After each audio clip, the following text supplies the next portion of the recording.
There's no place like home. There's no place like home. There's no place like home. It was once stated in a Psychology Today article that because our physical surroundings play such an important role in creating a sense of meaning and organization in our lives, it is no surprise that our sense of place we live is closely tied to the sense of who we are. Each of us have a different meaning of what home is, but for me, home has always been Albany. I was born in Albany and have had the same family home all my life. Though I have moved away for school and come back, nothing has compared to Albany. Most of our class lives in Oregon and has probably taken I-5 and driven through Albany without even knowing it. Well, today I'm going to commemorate my gratitude and love for the place I call home, Albany. First, we'll start with a little background on my relationship that I have with my small but great hometown. Sometimes you don't really know what you have until you're away from it. Like I said, I lived most of my life in Albany. I was born September 21st in 2000 at the Albany Samaritan Hospital. That's literally 5 blocks away from my house. So let's just say my parents didn't have a long drive home. I've lived in Albany since I was born, but little do you know, I've actually lived in the same house. So I've been in the same house that I'm in now for over 20 years. I moved to California, though, for college for about 9 months. 2 things I really did not like: the traffic and the lack of community. Something I didn't realize how much I appreciate about Albany is the sense of community we have. There are many reasons why I love Albany. Though it is small, it is very mighty. Compared to the surrounding towns, it may not seem as exciting as the rest. A big part of what I said before is community is really big here. You can't go anywhere without knowing at least one person. There's also these great events hosted by Albany, the Art and Air Festival, which is where they have beautiful, ginormous hot air balloons. How often do you get to see those up close? We have movies in the park where they play classics on a big screen, and then we also have concerts in the park called River Rhythms.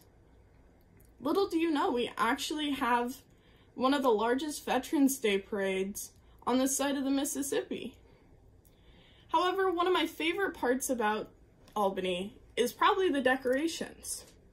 We put flags out for important American holidays, for Flag Day, Memorial Day, Veterans Day. I think you get the point.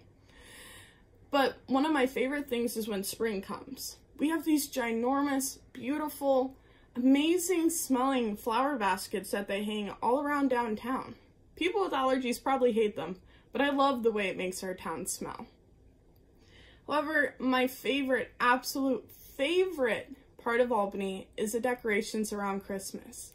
They hang up these beautiful snowflake lights, along with decorating the whole town, windows and all, and it's gorgeous. How could you not love going downtown and seeing this on Christmas? It's like you live in a Hallmark card. And then, that's not all that's shaped me. I can't say that decorations have made me who I am.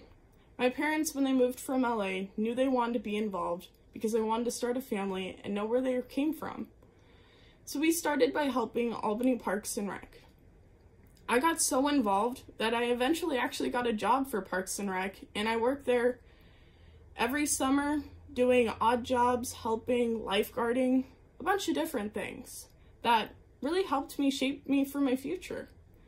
And then I also was really involved in the Albany Boys and Girls Club. I didn't realize the sense of community until the Boys and Girls Club, because you get every type of person coming together in a complete unit. One of my favorite things is that everything's pretty centrally located. You can't go anywhere unless it's in like 10 minutes of a drive. Like, how often do you get to go 10 minutes to your grocery store and 10 minutes to the river? To conclude, the town of Albany and I have a very close and personal relationship with one another. We may hate each other one day and love each other the next, but getting through the good and the bad is how you know you're in love. Now that I've shown you a little insight on my relationship with my hometown, I hope that my love and passion for it helps you appreciate the town you grew up in or where you consider home. Even if you move away, the one long-distance relationship that you can rely on is the one with your home.